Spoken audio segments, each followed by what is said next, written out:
Good evening. This is Orson Welles, your producer of a special series of broadcasts presented by the makers of Pabst Blue Ribbon, the Mercury Summer Theater of the Air.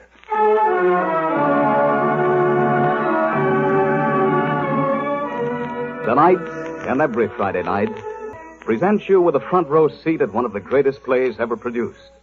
So while Orson Welles entertains you, enjoy at the same time great theater. And now, Mr. Welles. Tonight, the Mercury brings you one of the most effective short novels of recent years, written by Ellis St. Joseph, A Passenger to Bali.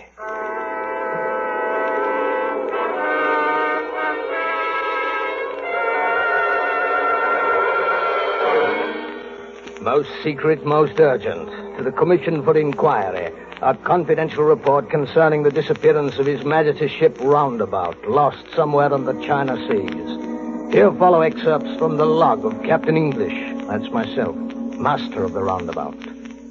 In Shanghai, central China, October of last year, a foggy night. Captain English! That was the first time I heard that man's voice calling my name. It has been ringing in my ears ever since. That was the first time I saw his enormous figure in its bell-shaped greatcoat. A figure that haunts me still. Captain English! Yes, who is it? I am the Reverend Dr. Raub Walks, a Dutch missionary bound for Bali, there to distribute Bibles and spread the word of the Lord. What can I do for Your you? hand, sir. The Lord has brought us together tonight, Captain. What the Lord has put together, let no man put asunder. Isn't that your marriage sermon, Dr. Walks? A first meeting is a marriage. Or a parting? Captain, you're looking at this thing men call my face. Have you seen it before? No. So much the better. The meeting, sir, is a marriage.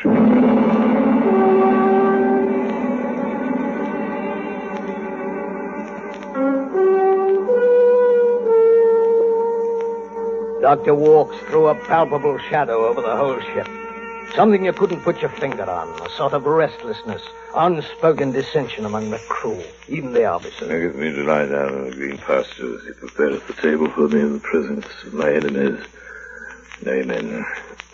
Gentlemen, I have an excellent appetite today. I congratulate you, Dr. Walks. You've made a conquest of our cook. The quickest way to a ship's heart is through its belly, sir. Why not go straight to the heart? A practicing missionary, Captain English, cannot afford an impractical idealism, opportunism, strategy. I'm amazed at you, sir.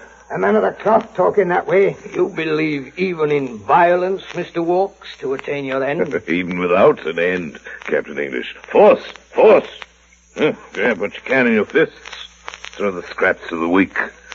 That's the law of nature. No right to talk like that. Gentlemen. It's unholy. Well, I won't sit at the same table with a... With a what? A what, Mr. Stagg? I don't know what. I've no name for the likes of you. The Stag has had his fill. Yeah. What about you, Mr. Wrangle? That's the kind of thing you preach to the natives. I'm sorry for it. Excuse me, Captain. Goodbye, Mr. Wrangle. Yeah, we're alone now, Captain. Are you with me, sir? No, Mr. Walks. You're with me on my ship, which you seem to have forgotten.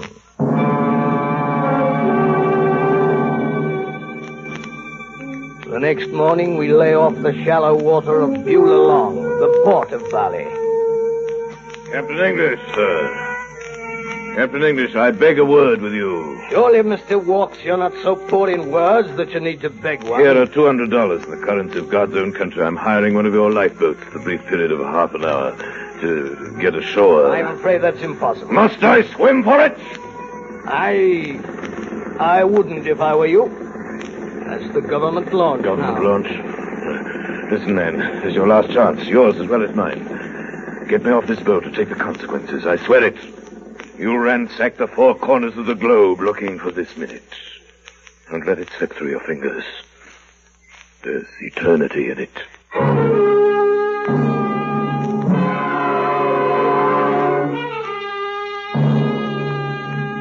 I am Van Matzis, Captain, Chief Inspector of the Port. How do you do? So I look over your papers. Bills of lading. Manifest.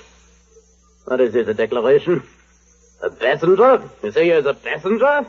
A missionary? Well, certainly I see nothing peculiar about that. But we are not permitting a missionary here in Bali for many years. They're causing too much trouble with the natives. All the world knows this. How do you do? Dr. Walks, Miller Van Matzis. I'm very, very glad to meet you, sir. Oh, it is you.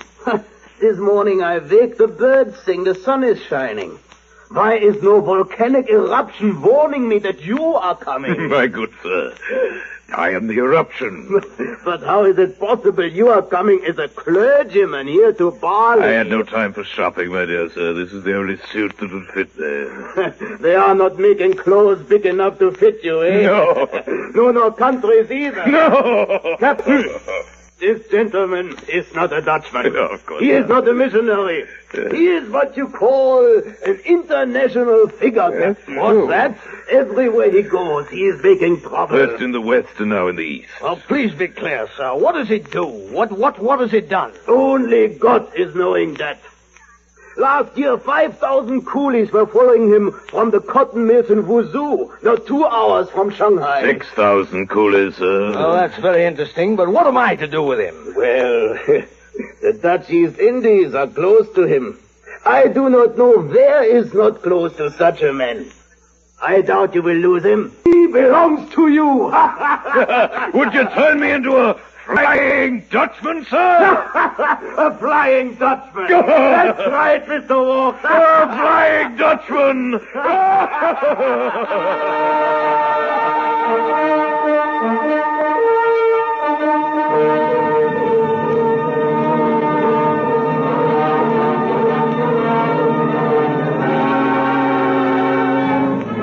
After Bali, the news of our Flying Dutchman flew like a screaming gull before our mast.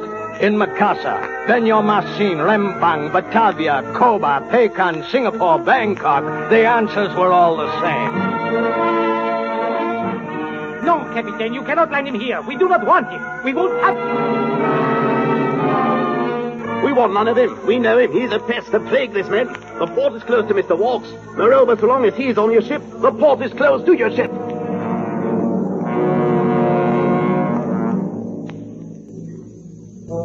It's impossible to say when or how, but slowly, imperceptibly, our passenger came to take possession of the ship and all its crew. The natives fell more and more deeply under his spell. I was their captain in name, he in fact. We were his prisoners, not he ours. He all but emptied our stores with a huge appetite.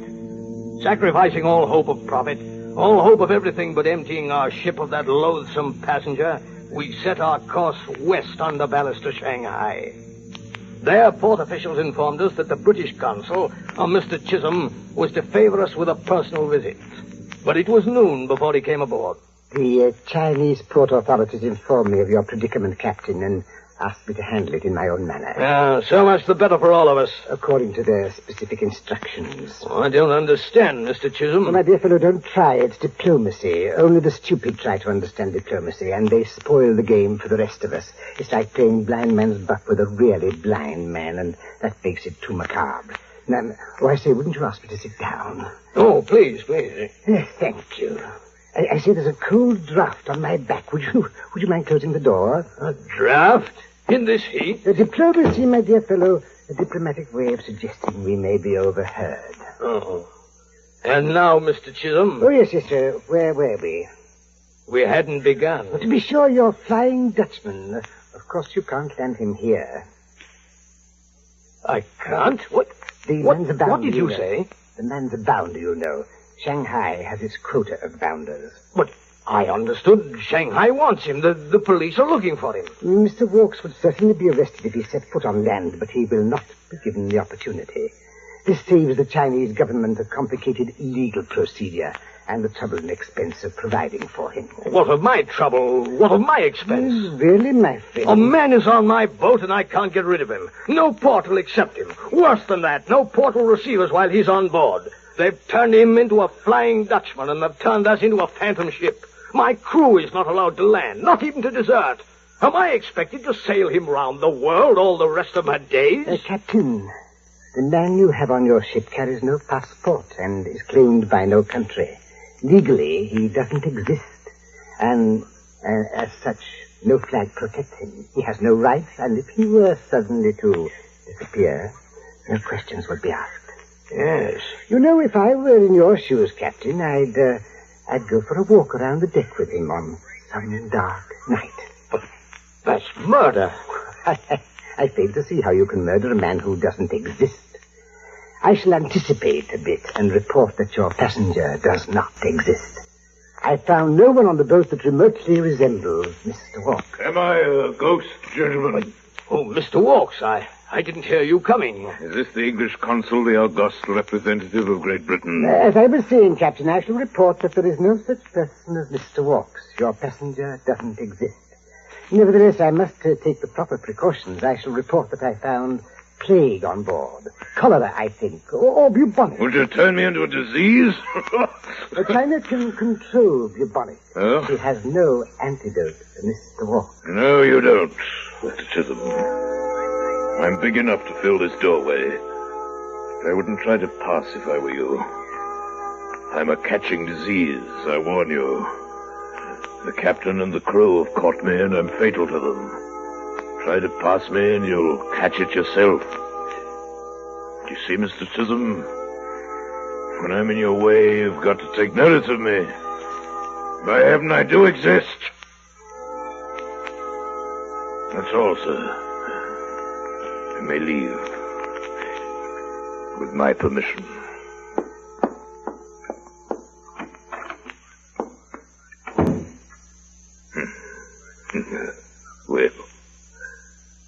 Well, Captain English, we are as we were.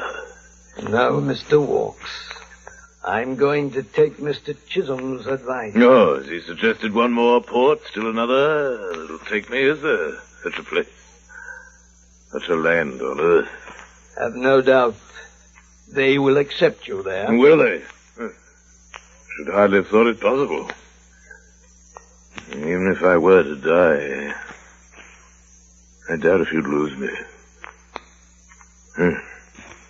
You'd probably carry me back and forth between heaven and hell.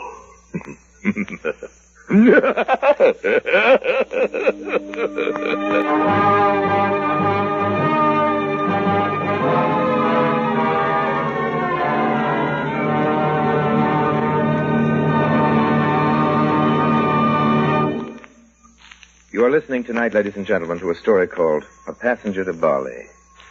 Starred in our Mercury cast tonight is a Mercury actor you remember from several of our motion pictures and from broadcasts without number. He's playing Captain English, and he is the very gifted and versatile Mr. Everett Sloane.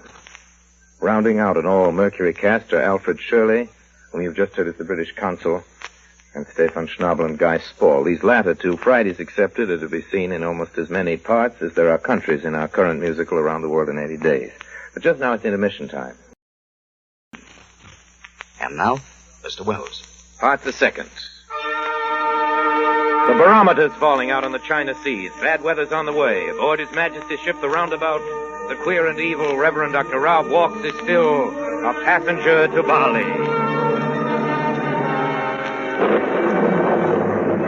Mr. Wrangle! Yes, Captain. Call me if the wheel starts to kick up. We may need to lash her. I say, Captain, I've been thinking a good deal these last 2 days about, this situation of ours, about Walks. What's to keep us from giving him a lifeboat and some food and setting him adrift? He'd starve to death. But we wouldn't be there to see it, would we? No, that's impossible. It's inhuman. I suppose you'd sooner see him drown, eh? Kinda. Drown? Why not, sir? It's going to be a dark night, isn't it? If a man fell overboard tonight. Who told you to say that? Why, nobody, sir. It stands to reason. It's beyond reason. Listen, sir, we can't carry him from now until the day of judgment. Mr. Stagg, report to the engine room. Full speed ahead. Fire the boilers to top steam. Keep her headed into the wind. Aye, sir. Batten down the hatches. Call all men on deck that aren't in the engine room. Secure everything. I'll see to the wind. Aye, sir. Dirty weather. Dirty weather, eh, Captain? Wait, Walks. Are you surprised you're thinking of me, or were you conspiring with the wind and the waves? I must be on the bridge, Mr. Watts. Tell me, sir, why do you hate me? What? This is no time for equivocation. If you must spare me that. Give me the reason, one good reason. Why do you hate me? You tricked me into accepting you on this Your boat. animosity began long before you knew me for what I am. I hated you the night I picked you up off the wharf. I found my reasons later. That night, Mr. Watts, I hated you without cause. Thank you. You hated me before you knew anything about me. And you must have hated me for some reason within yourself, Captain. I must go up to the bridge. You were to blame, not I. You, and the civilized world, your world, that have bound me to you. Let me go. Let go. But civilization is rotting, Captain, because its origin is fear. The vacuum that nature abhors, like the center of this hurricane, upon which the four winds of the earth are converging. Captain English! Let me go. 2,000 years, the strong have been sacrificed to the weak. With what result? To imprison the strong, the weak have imprisoned themselves. The wheel, Captain English, the wheel! That is why you abominate me, Captain. Because I've destroyed your illusion of freedom and betrayed you to yourself. I am the opposition. You know what the British consul, Mr. Stagg, told you to do? Well, I do. Here we are at the railing's end. Why don't you do it? If our positions were reversed, do you think I'd hesitate for a moment? I'd move quietly. I'd take a certain step forward. I will. By heaven, I will. Fool. You're not strong enough. This ship is mine. I'll never leave it. Get up. I'll give you back your life. It would have died with your conscience. You would never have survived me. The wheel! Captain, the wheel! The wheel! Loose! She'll catch fire! Oh, the wheel's loose! It moves! Pleasure!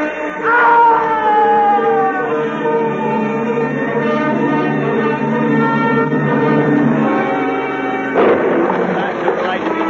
The whirling wheel. The huge wooden wheel in blurred outline. Spinning. It would chop our hands off if we touched it. And the ship was shrieking in a death agony. Her life was a matter of moments. With an uncontrollable rudder, she would drive herself down into the deep. A great wave struck the walls and broke in the door and descended upon us. As the ship raised her shoulders above the sea and the water washed out through the whirling wheel, we saw looming in the doorway an immense figure. With the salt water running down him, dripping from his face and fingers, Mr. Watts might have risen from the sea itself. Out of the way! Mr. Watts, you can't stop that wheel! It'll kill you! I'll stop it if I have to smash it! Watts! He's done it! He's got the wheel on his back! I've got the ocean. The whole ocean on my back.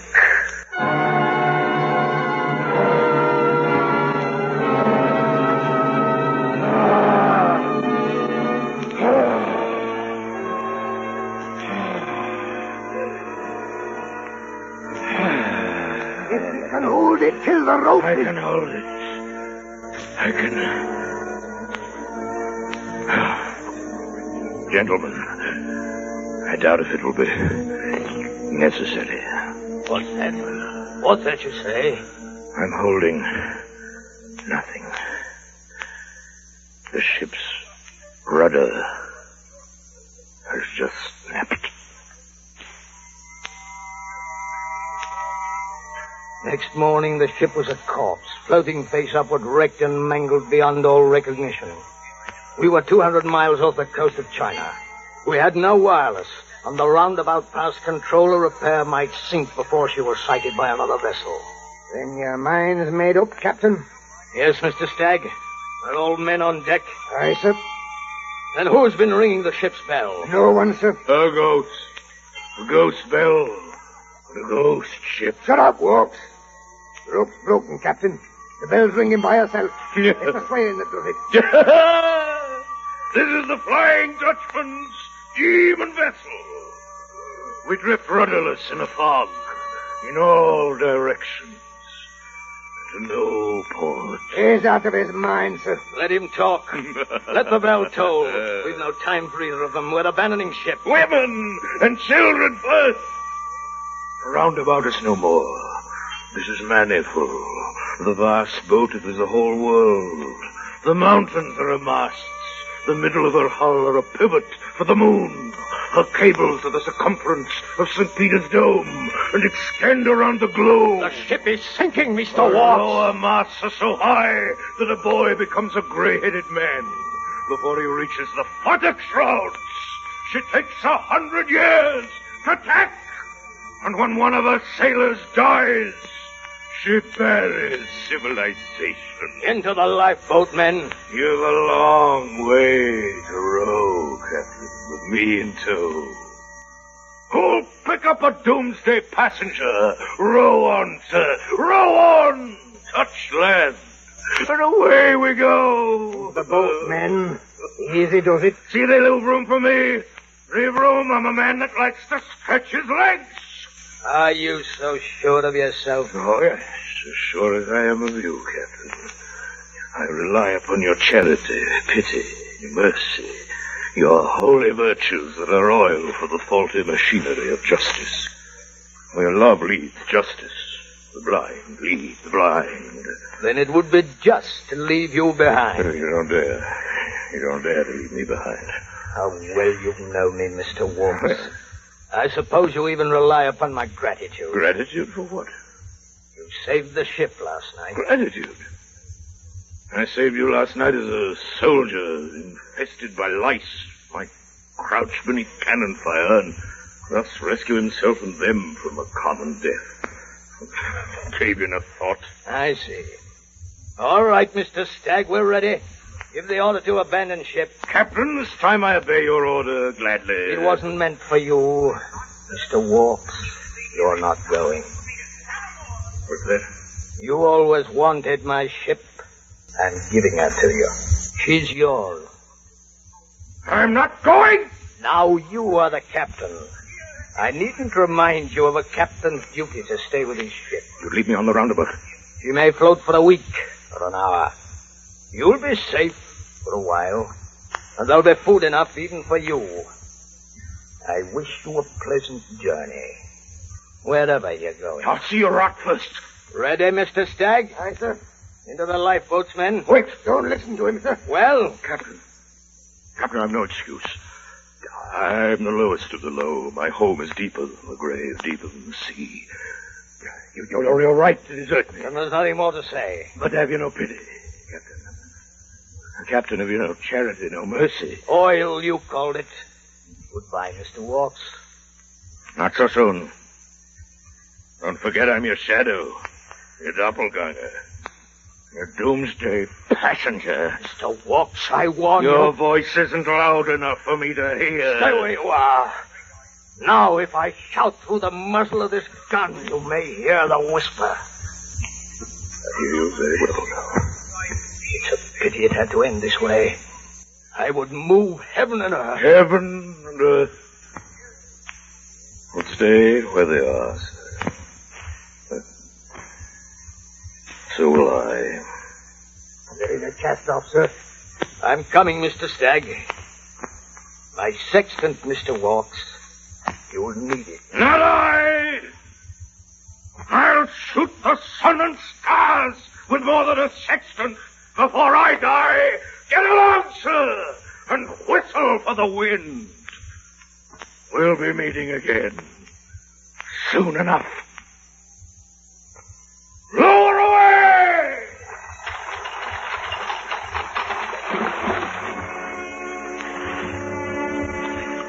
We pushed off with no other sound than the movement of our oars. Walks followed us around the deck and finally lifted his hand and waved. We moved apart. As the loom of the great hull grew shadowy, only a little heavier and darker than the enveloping whiteness, his colossal figure seemed to dwarf the vessel. The roundabout rose gradually out of the black and silver water and heaved to in midair as though awaiting a message. Then the hull dilated in the fog, and faded on the horizon like sea mist in the morning sun. We could see nothing but our own strained faces dimly in the milky light.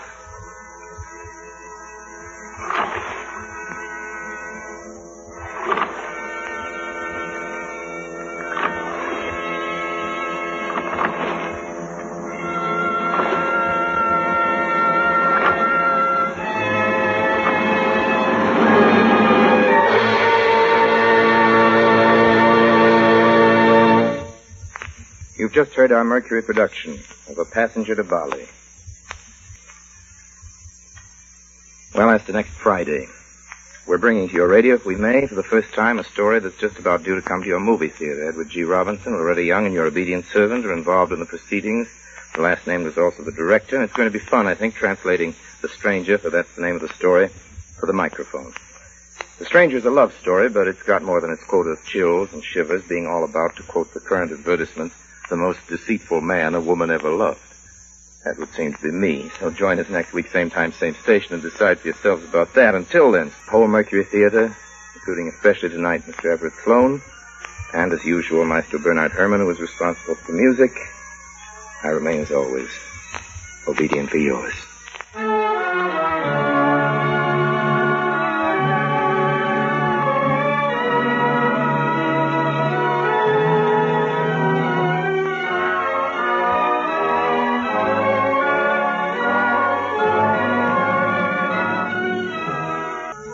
This is CBS, the Columbia Broadcasting System.